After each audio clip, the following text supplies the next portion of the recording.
because well, part of what you just talked about was put the energy into my writing. It was there was a time I grew up totally ADHD, only we didn't have the juxtaposition, so everybody just thought I was a pain in the neck and not very smart. And I bought into that. I had an older brother who was valedictorian of his class, and the reason that I didn't read, the reason I didn't read when I was in high school was number one, because it was so hard to concentrate on any kind of literature that my English teacher gave to me. And she was a really good English teacher, but boy, she was in love with old dead white authors. And they spoke in a language that I didn't speak. And so I think real early on in my freshman year in high school, my brother's like 3 years older. And my brother's one of those guys that not only was he a really good student, but he's a little bit OCD, and he kept everything, like all of his old book reports and things like that. And I'm messing around in his closet at one point in my freshman year, and I found all his old book reports. So I didn't read books. I read book reports. And the school I come from is so small that there's only one English teacher. And she was pretty smart. So you didn't just copy it over. And besides, my brother was suffering some anxiety because he always wanted straight A's. And my dad was a really, really bright guy, and he was on the school board and all that. He'd give you money for A's and a good pat on the back for a B. C's irritated him, but they didn't get him off the couch. D's and F's were lethal. So my job was to copy those book reports over, misspell some words, come to some bad conclusions, get a C, and off we go. But what I knew in all that time was how much I loved stories. And the other thing that I knew was, even in a town that small, and it's a logging town, it's way up in the Idaho mountains. I mean, it's down up the holler. If there's holler in the north, it's up the holler. And so it was not diverse at all ethnically. But one of the things that I noticed even then was we had cliques. And if you were a jock, you got more chances in the office than the other guys. And you definitely got more chances in the office than the girls. And we didn't have a movie theater. We didn't have a bowling alley. I mean, what we had was sports.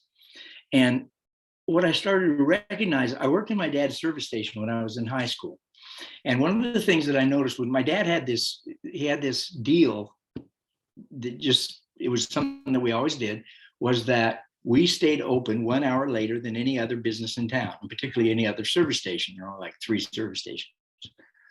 But in the summertime, it would always be till midnight, because there was a resort, we had a lake, and people from Boise and all that came up. That last hour of the day, the only place open in town was my dad's service station. And guys and girls that I never would have had conversations with, who were just up, would come by the service station and buy a pop and sit down and talk. And I started to realize, even back then, that those kids didn't have the same experience that I was having. They did not have the same experience at home that I was having, and they did not have the same experience at school. Particularly, they did not have the same experience at school that I was having. And I also started to realize that some of them were guys and girls who didn't do well. They didn't even do as well as I did in school, but they were pretty darn smart. And I mean, if a lot of them worked for their dads in the woods, or worked for did work, on the edges of the logging industry, those guys could fix anything. And so I developed a kind of an appreciation, at least, for kids who just weren't like me so much. So again, ethnic diversity wasn't. We had the one thing we had, and you can read actually about some of this if you read my book Iron Man. We had several Japanese families who, right after the war, came to Cascade to work in the mill, and their parents were the smartest, best people working at the mill, but they never advanced. They never moved up. I mean, they were the last people to get raises. They were the last people. And if you ask anybody about that, they just told you be quiet. And yet their kids were we didn't have any, you guys know this, we didn't have girls sports. I say sports is everything. What I really mean is boys sports is everything. And their kids were fabulous athletes. I mean, we were undefeated in football for the whole time I was in high school. And believe me, it wasn't because I played football. And they were quick and they were smart. And they were across the board in town. They were just exemplary families. And one of my best friends was, and he still is a guy named Ron Nakatani. And I used his name as one of the characters in Iron Man. And I also used him in Angry Management. And we were buddies, and we went to college at Eastern Washington together, and we traveled around for a year after we graduated from college. And we spent a year just traveling around and working, and we went to Hawaii. And we went out on the beach. We were walking out on the beach on Oahu, and neither of us had ever been there. And we were 20 some years old. And he turned to me and he said, "How does it feel?" And I said, "What?" And he said, "There are not so many white people here." And it was the first time I thought, he's my best friend. And I had no idea what it was like, how he saw the world when we were growing up. I mean, he knew there were girls that he couldn't take out because of their parents. He knew all kinds of just information that was like that. And he was very Japanese in his representation of himself, very stoic. I mean, he played one football game with a broken foot. I mean, Shogun. But we got out of school, and I'd been a psychology and sociology major. He majored in science and became a really good teacher. But I graduated, and I was a psych and soc major, and I had no idea what to do with my psychology and sociology background. I was totally interested in why people do what they do and why cultures do what they do. But I had no idea what to do with it. I didn't want to sit in an office and listen to people complain about their wives or husbands or whatever it was that I thought psychologists did. So for the worst reason in the world, I went back to school to get a teaching credential.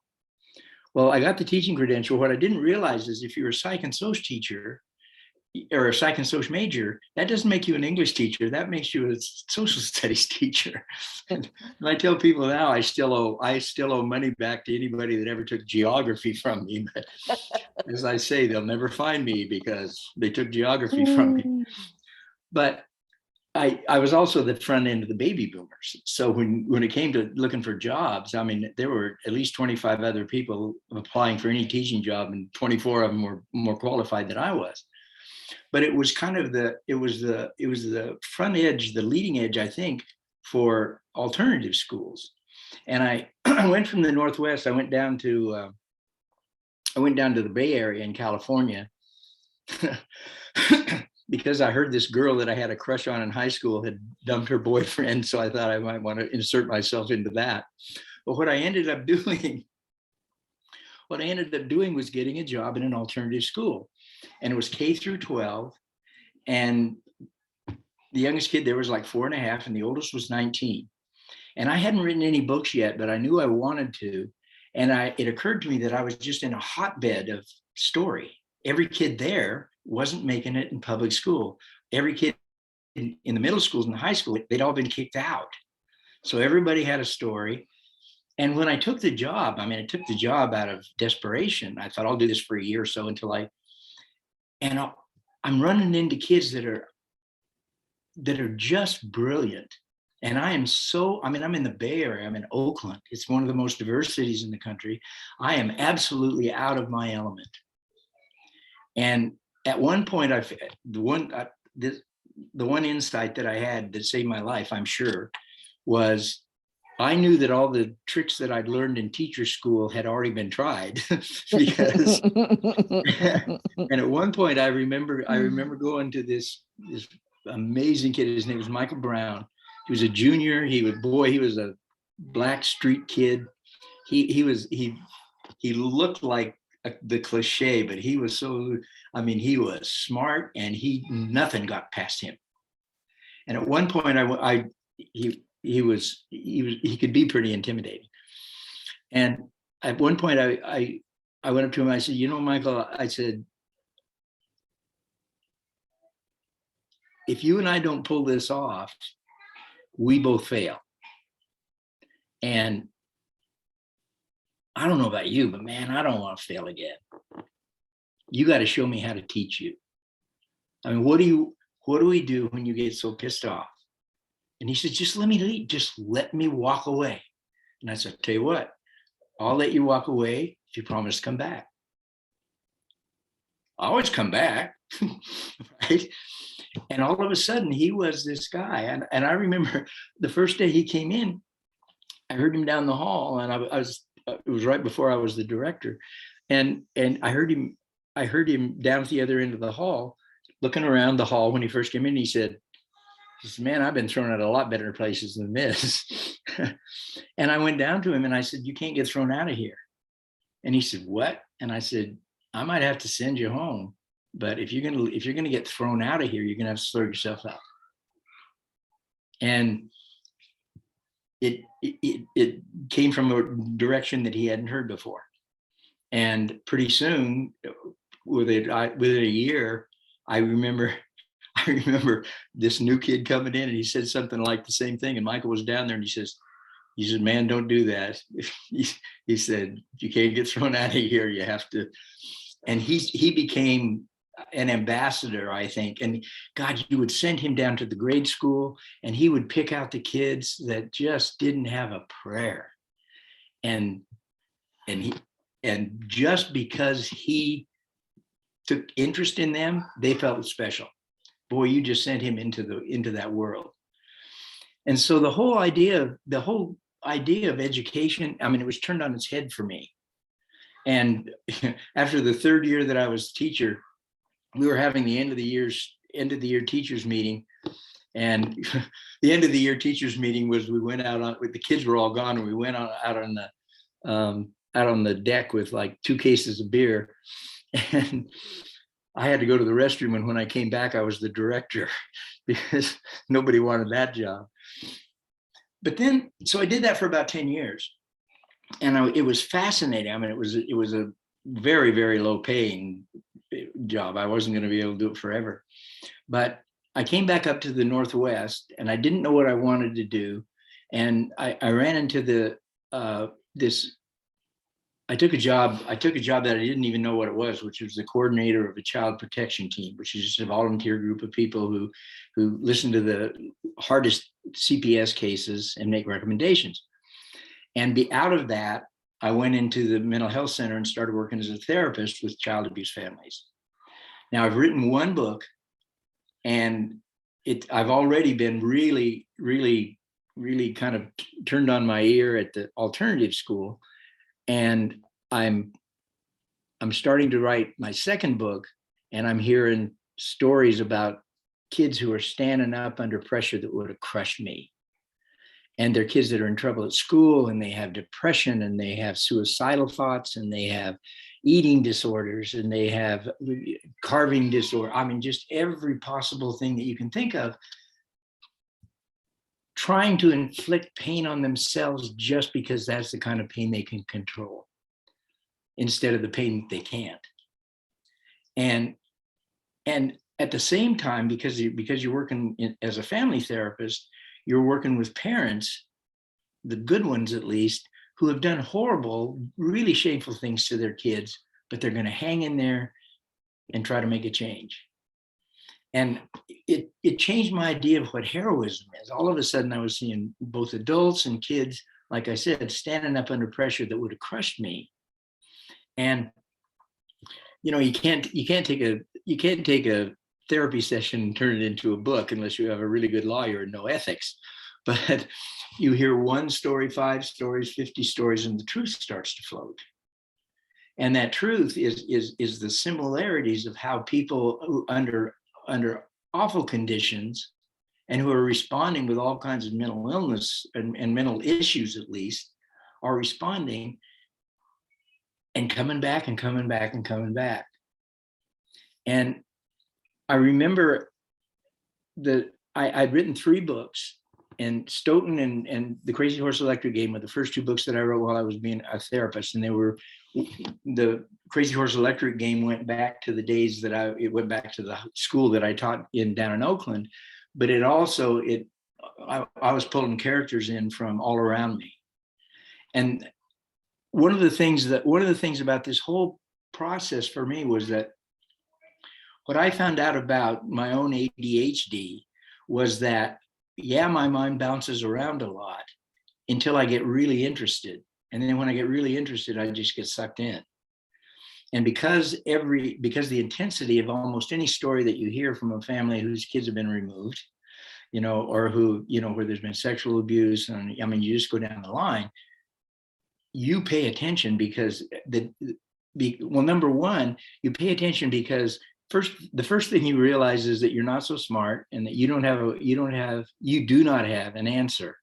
But if you're willing to walk with someone long enough and far enough, you might help them find an answer. And then you stay with it. And the other thing was, at least for me, was that if you look at a mental condition, if you look at, you can look at ADHD, or you can look at bipolar, or you can look at just depression, situational depression, or, life trauma depression, all those kinds of things. And you can look at them as, some awful thing that's happened to somebody. But the other way to look at them is your brain gets wired to work through. Your brain is wired to keep you afloat. So if I can figure out what it is that's going on in your brain, if we can figure it out together, what's going on in your brain to keep you afloat, we might be able to keep you afloat. And if we're really lucky, we can find that thing that will allow you to find empowerment, that you will have some influence over what happens to you next.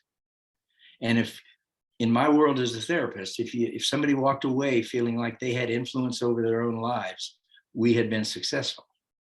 And it worked in so many ways. So you go in, I go in and start looking at the characters that I'm creating, and I've written 3 books. I'm still working full time at the Mental Health Center. And I have this amazing girl. She's 16 years old. She's an A student. She's a fabulous athlete. And she's been molested in her family since before memory. And I'm not sure exactly what it was that let her finally disclose it, but she was 16 or almost 16 when she disclosed it. And under normal circumstances, if you had a lot of money and everything, the first thing you do is go out and look for a female therapist. When you come to the mental health center, you get the next person up. But we were both lucky because, number one, I had been working with this fabulous play therapist who worked with little kids, and I had a really solid background because of her that just told me where things come from when you're, the fundamental things that you learn, the fundamental things that happen when you don't get taken care of when you're born, or when you're sexually molested way before, your body can handle all of those crazy things. So here's this girl, she's 16 years old. We've been together for about 6 months. So she's really comfortable, and I'm getting good guidance. And she's a voracious reader, and she knows I write. And she said one day, "You got to write about this." And I said, I understand it, but I don't understand it. It'd be really hard for me to write that. And she was really funny. She's tough too. She said, "I guess you didn't hear me." She said, "You have to write about this." And I said, I said, for me to write about this, I mean, I'm on the outside of this in a million ways. I couldn't make any mistakes. I mean, I'd get killed. And she said, "I'm a really good reader." I said, yeah. And she said, that makes me a good editor, I'll bet. And she had a friend who was also one of my clients who was the same age and had gone through some of the same stuff. And she said, we'll read it. We'll read it chapter by chapter. And I said, okay, but I said, you can't be nice to me. And she said, when was I ever nice to you? So Chinese Handcuffs took me at least twice as long to write because I would get, particularly the chapters. She was one of the two main characters. And I wrote the book, and I'd had the first three books, they'd all been banned someplace, which made me fairly proud, but they were also well received. They had mostly like probably 85% positive reviews and things like that. Chinese Handcuffs was 50-50. The people who liked it, loved it, and the people who hated it, hated me. I mean, I've never been what I put into young adult literature, blah, blah, back then. I mean, people do it all the time now. So I thought, I wonder if I crossed a line that I didn't know existed between the real world and literature.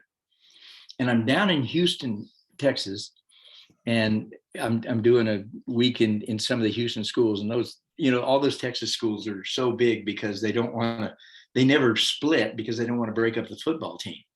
So there's like 4,000 kids and, sophomores, juniors, and seniors. You look down the hallway and it looks like railroad tracks coming together. So I'm talking to an auditorium full of kids, probably 900 kids in there. And we get finished and kids are coming down and getting books signed and, getting their forehead signed, and you know what kids are like. And this girl is kind of standing behind me and I can feel her back there. I mean, she's waiting, and she's going to wait till everybody's gone. And she waits till everybody's gone. And I should have told you there might be aliens. And she's this is Ava. So, and she's a pistol. So she waits and waits and waits back there. And finally everybody's gone, and she steps up and she said, I don't have any questions or anything, but when I read Chinese Handcuffs, I thought you knew me. And it wiped out every question that I had about it. So we started to talk, and she said, she was 17 years old. She was getting ready to graduate. And she said, I've never told anybody this, but I read the book, and it was the first time that I realized that I'm not the only one. And she wouldn't tell me her name. She knew I was a mandatory reporter. I mean, she had done her homework. So we talked about it a while, and I was kind of reaching a desperation. And she said, so what do we do now? She said, you're a therapist and I could be your client, but I live in Texas and you live in Washington. And I said, who gave you the book? And she said, my English teacher. And I said, did she give it to everybody or did she just give it to you? And she said, I think she just gave it to me. And I said, I go with my English teacher. And this is back before email, but it was July of that summer, and she graduated and she was 18. And I got a letter within 2 weeks, one from the English teacher and one from her, saying they had gone for help, and that she had reached out, and it was a success all the way around. Now, you don't know how it turned out. I don't know how. I'll never know how it turned out.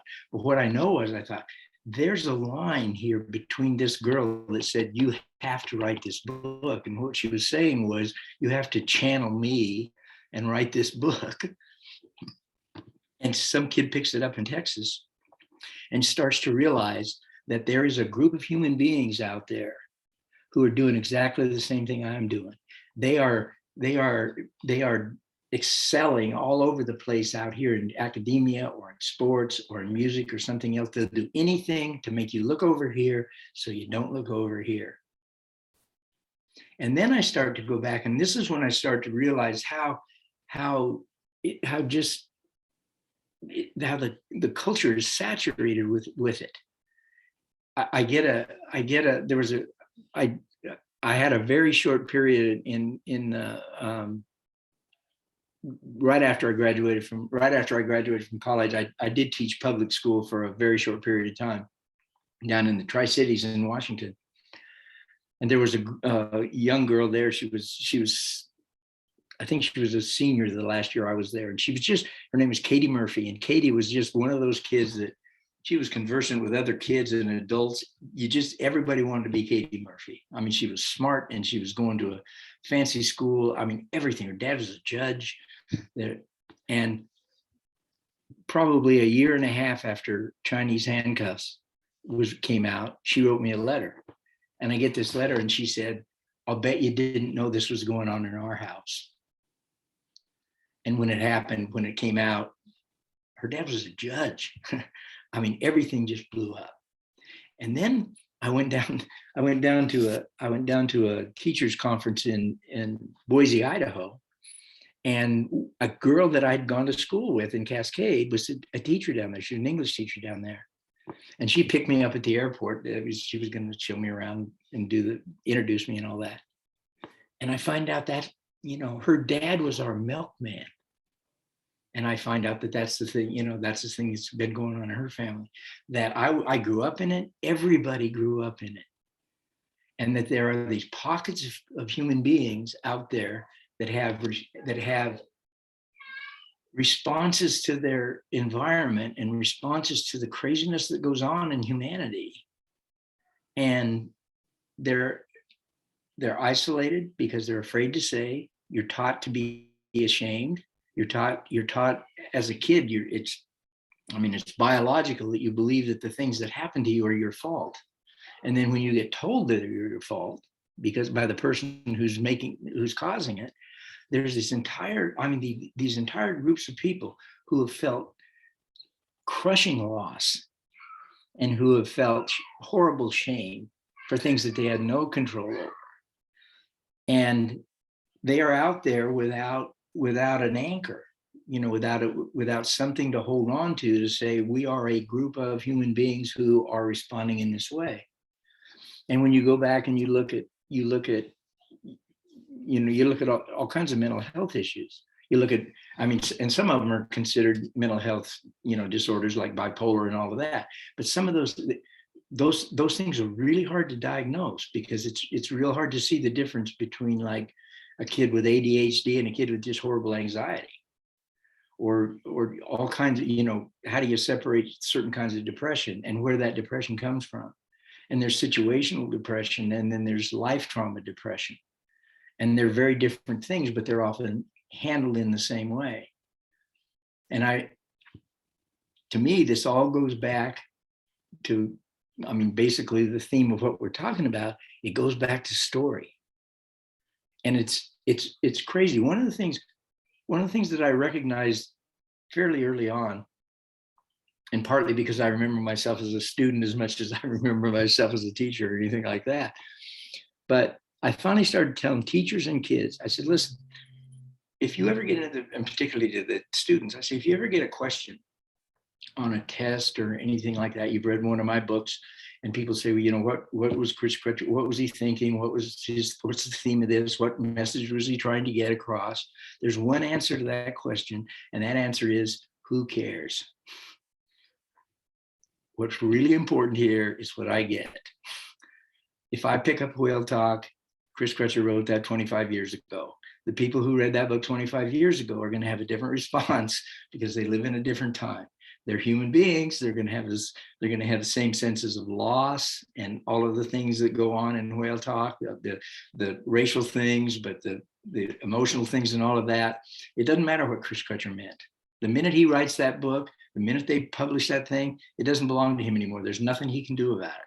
If he wants to change it, too bad. He can write another book. But the response that I have to that book is the response that is the most important. And I remember getting letters, particularly from Staying Fat for Sarah Burns. And there would be the first piece that I got that said that told me that the group of people who would respond to that book was a larger group than I might have thought. Was that here's Sarah Burns, and she's been purposely disfigured. So her scars are on her face, and and kids are talking about, I don't have any scars on my face, but I have scars inside. And then they jump to that metaphor just like that. And there are all these people that say, I feel like, Sarah Burns could be my friend, But then the other side, you start getting, I got this wonderful letter from this junior high girl at one point, and she said, I'm not like Sarah Burns at all. She said, actually, I'm kind of popular. I might get to be a cheerleader.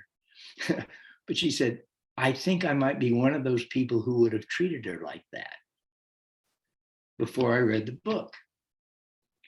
Now, I know you guys know this, you don't have to hang around with Laurie Halse Anderson very, very long to figure out that if you go to a conference and you're with Laurie Halse Anderson at the end of the last session in the morning and you're trying to get to lunch, you will not get to lunch because of the number of people who will stop her on the way to lunch. And Laurie Halse Anderson will hug you until you are finished hugging her to say, I didn't even know it was rape until I read Speak. And then if you all you have to do is then go back and read Shout, and you find out that Laurie Halse Anderson is telling the absolute truth that touches, she will Speak. How long ago was that? That's got to be a 30-year-old book at least. Probably more than that, because I think it came out when I was writing Crazy Horse, I think, or something. At any rate, Christopher Paul Curtis, Matt Della Pena, Jackie Woodson, they never eat lunch. They can't at a conference because it's just, somebody has to stop and say, I saw something when I read your book that I hadn't seen before. I hadn't seen it in that way. And it never stops. And I look back at it and I think, I didn't know what it was. I didn't know what I was getting into. I kept thinking, I want to tell good stories, and I'm in a hotbed of stories. I'll never run out of stories. I'll die before I run out of stories, just because you can go back and say, you can go back into any book. I can go back into any book that I've written and take a minor character out of those books and write an entire novel about that character, because you see the connection you see the connections of pain, but you also see the connections of bravery. The courage is, the thing that I've loved about it, that I've loved about being a writer and a therapist and that kind of juxtaposition was just to be able to really see like I say, the extremes of the human condition, and the fact that it's so hard to predict, what you're going to run up against. As much as we are habitual, we get surprised, and it's like, how do we handle those surprises? So I'd love to open this up to any questions or comments, anything that anybody like to throw out there. I have one, Chris. Were there characters that surprised you as you were writing, that you thought you knew what their path was going to be, but you got through and you went, that's interesting. It's not what I thought this was going to go. Yes, every time. Number one, that actually, if you talk about it, the fun part of writing is when you get to that place where you really know it's coming from you, but the reality is it feels like the character is telling you the story, and you're writing it down. And the thing about it is that I think there's a certain amount of it for every artist of any kind, but writers for sure, where there's so much that goes on in your subconscious. There's so much that goes on that are the possibilities. I'm not a writer who can plan out a story, so I'll have a plot, I'll have a thing that happened, and then I'll have, say, okay, who do I want it to happen to? It's Robert Cormier's thing, that the mantra is what if, and what if, the answer to what if is what happens next. And there's a place, and for me, it's usually the place where all of a sudden I get the ending, I'll be maybe 8 chapters into a book, so a third into the book, and then I know where it's going to go, and that's a surprise. And then it starts to go there, but it may not.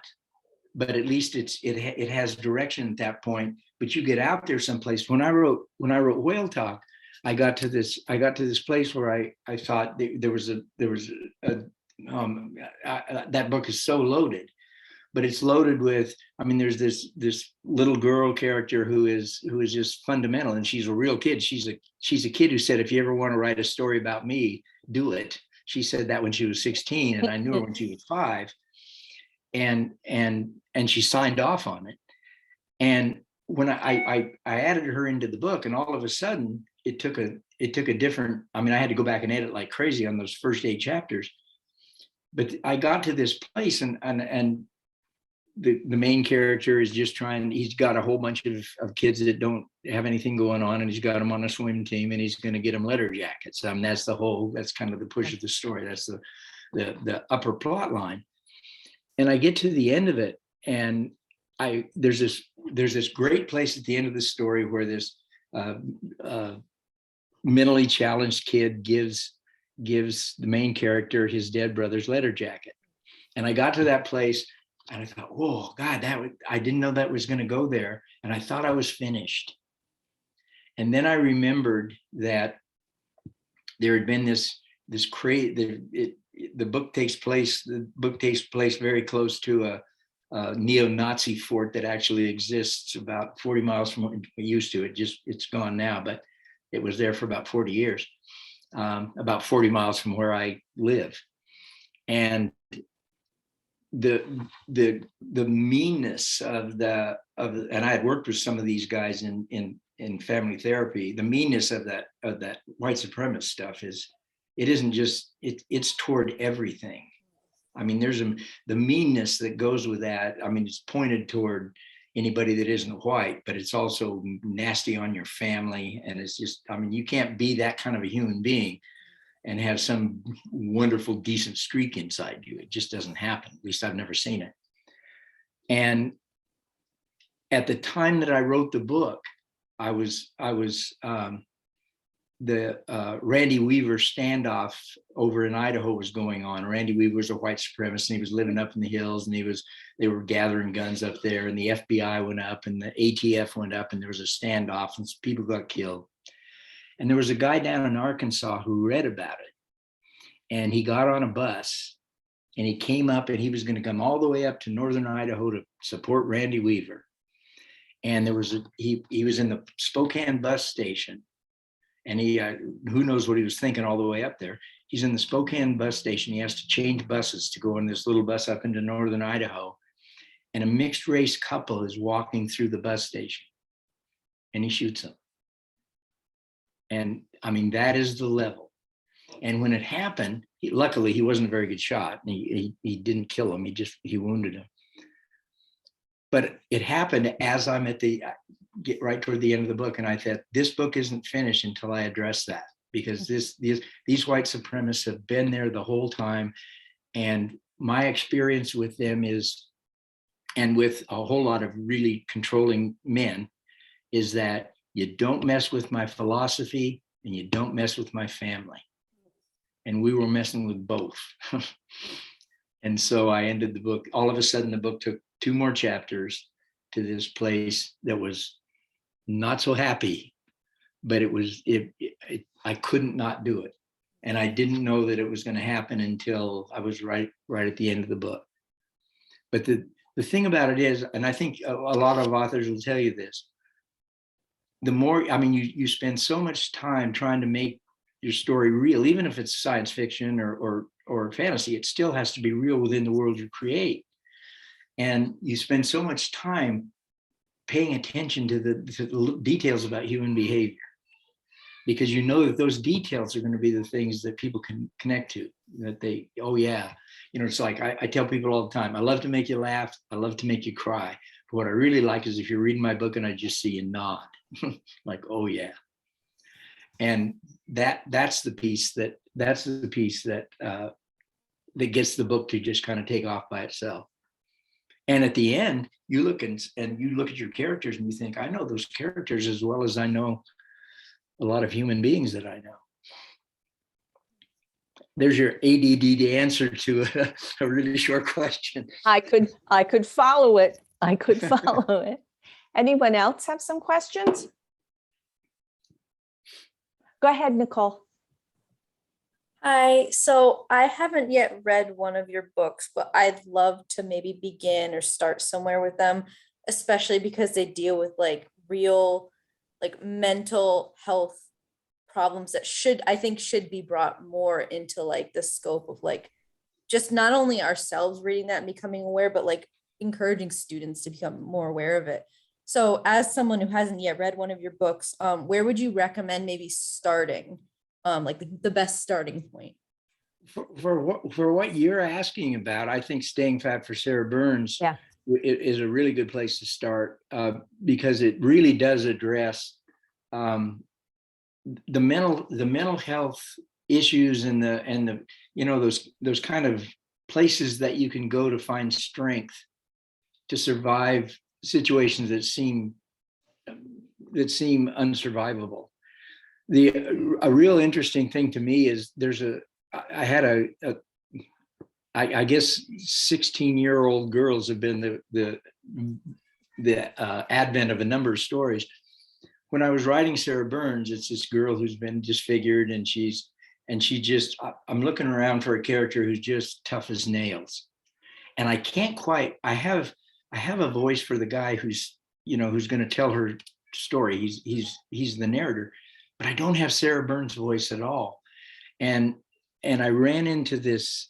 I got a girl on my caseload at the center, and I got her because she punched out her other therapist, and he was a guy I'd been wanting to punch out for quite a while because he was really not a very good therapist. He was a kind of a power struggling guy. He shouldn't have been in the business. And she came into my office the first time, and boy, she had it with therapy, but she was court ordered. And so for a long time, she wouldn't tell me anything. She'd stand at the door and just wait for the session to get over. And I remember at one point, the very first time I saw her, she was standing in the door and she wouldn't come in, and she's 16, so she just got a driver's license. She's got her car keys in her hand, and she's standing at the door.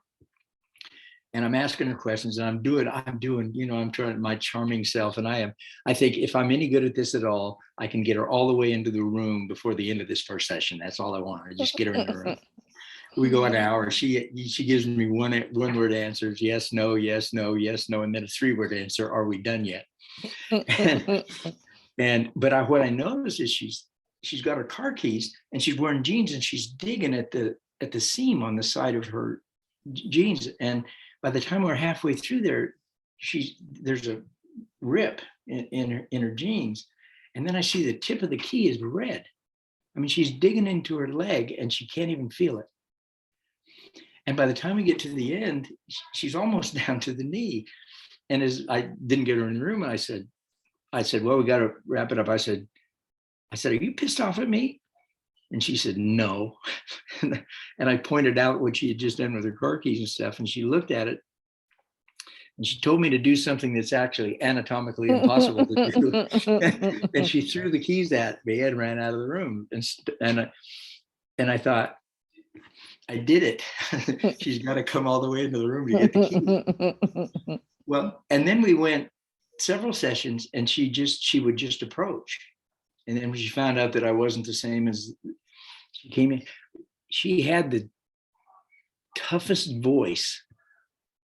And after about 3 sessions, before I ever got any really good information out of her, I thought, man, I have my Sarah Burns voice.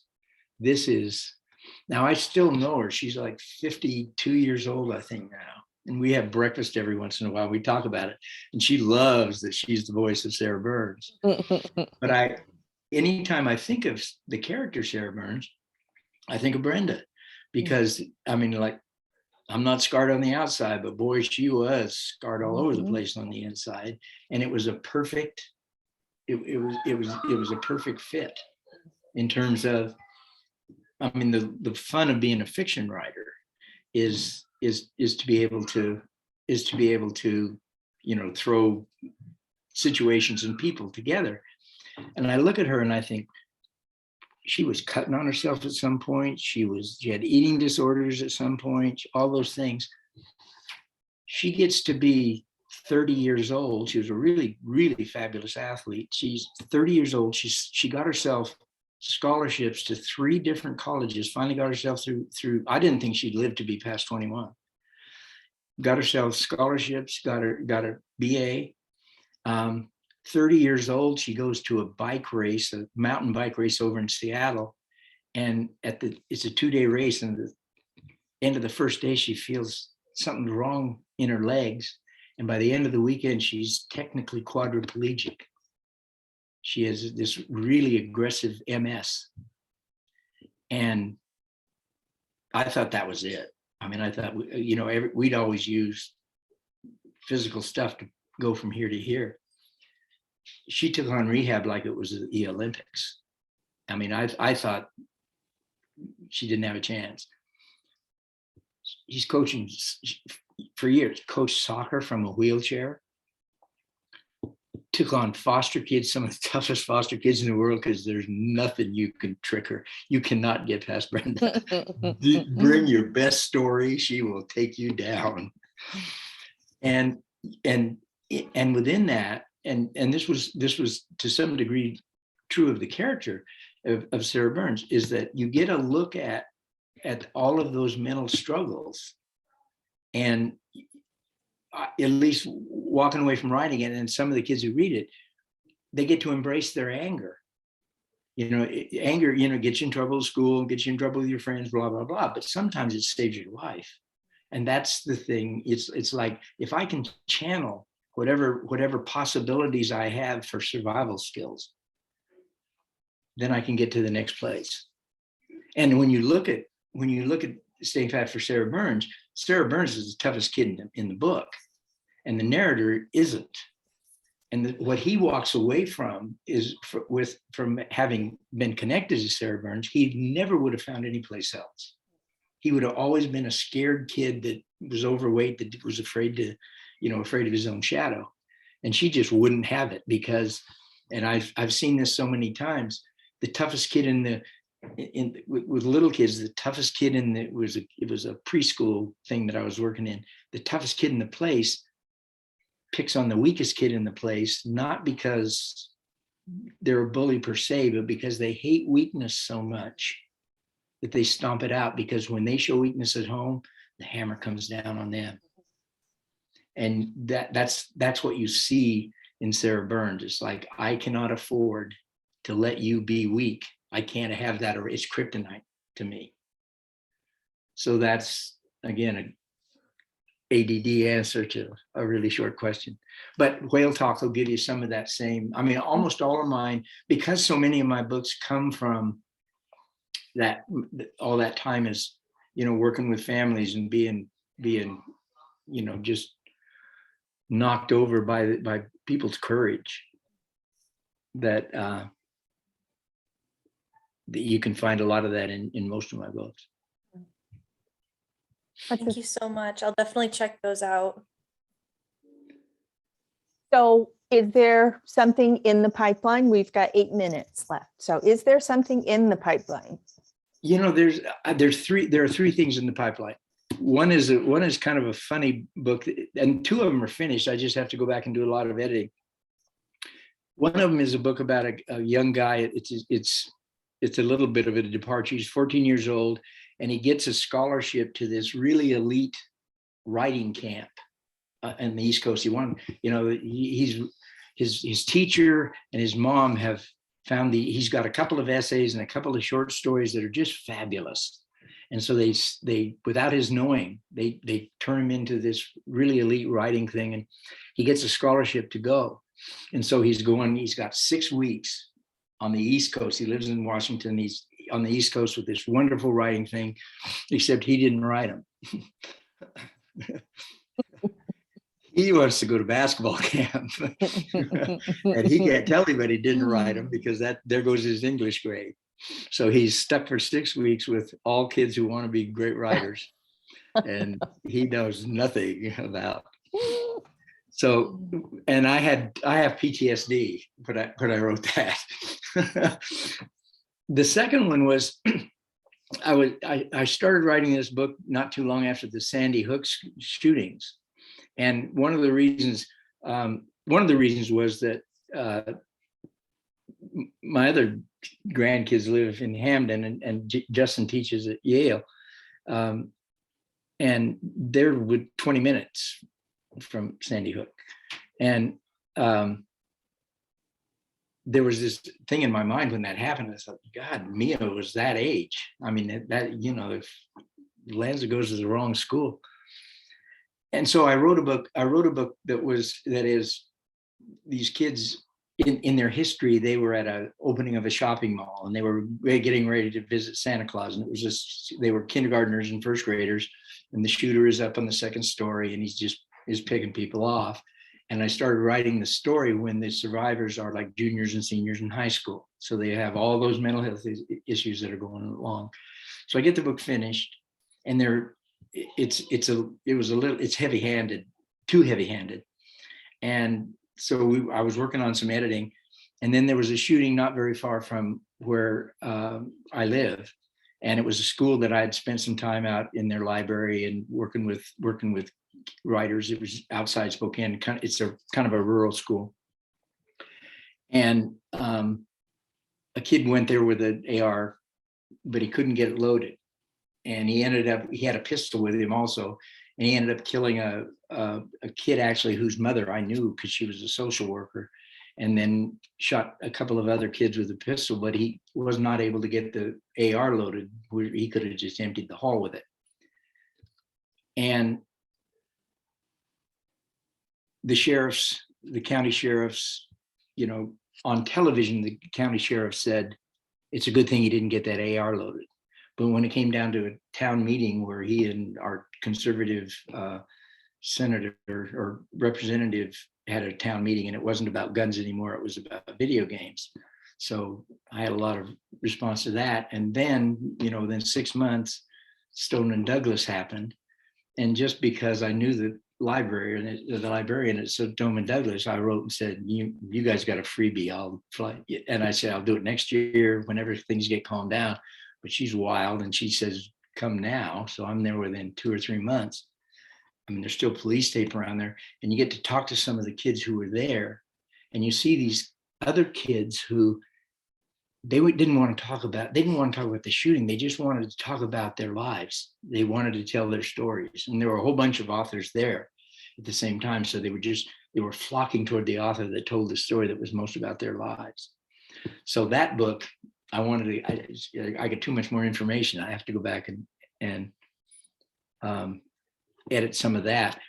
But the other one, which is probably the one that'll come out next, is a nonfiction book that tells the stories of characters who have become real people who have become characters. And I'm calling it Stotanic Verses, hoping that any Salman Rushdie people will not read it. They'll read over it real quick and buy the book because they think Salman Rushdie wrote it. But it's basically stories of places that became places in books of kids.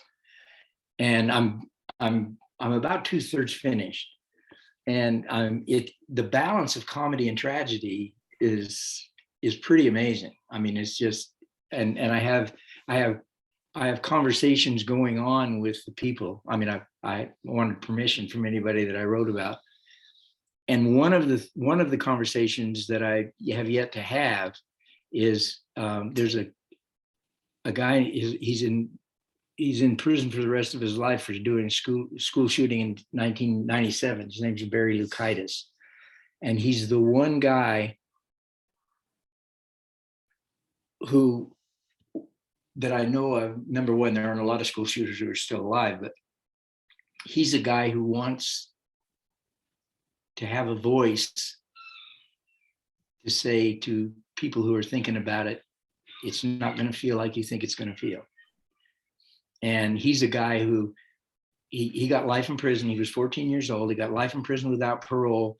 But in Washington, there has to be a hearing at some point.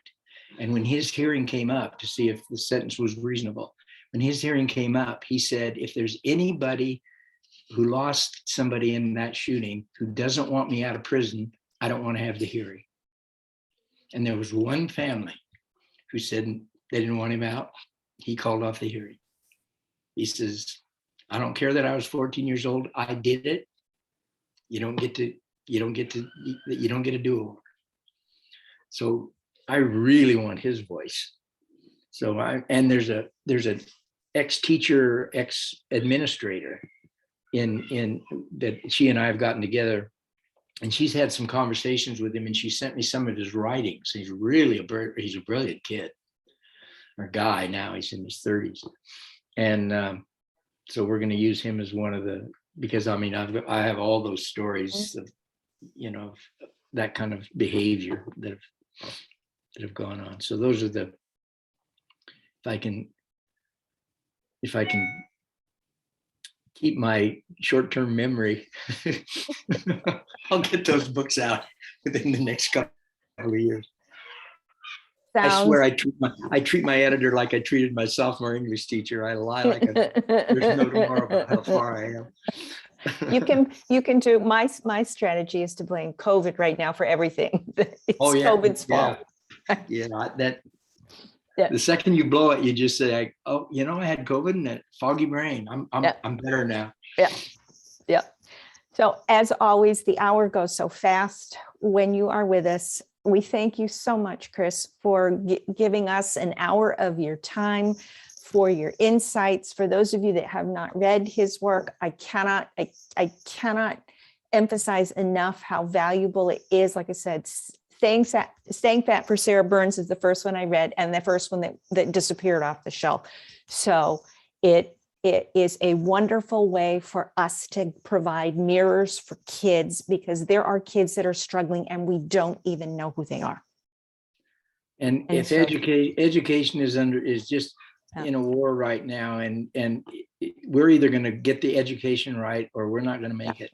I mean, that's all there is. Yeah. So we thank you, Chris. Enjoy the rest of, go enjoy your grandchildren, enjoy the balmy weather out there.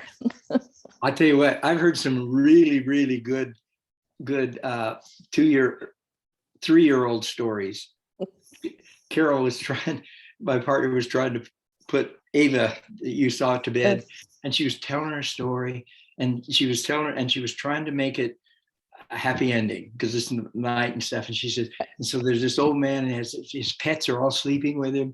And she gets to this really nice ending. And Ava says, no, there's a monster outside and he comes in and eats all the kitties. I'm going to rip her off. All right. Thank you again, Chris. Oh, you're welcome. Thanks for having me. All right. Thank Take you. Take care.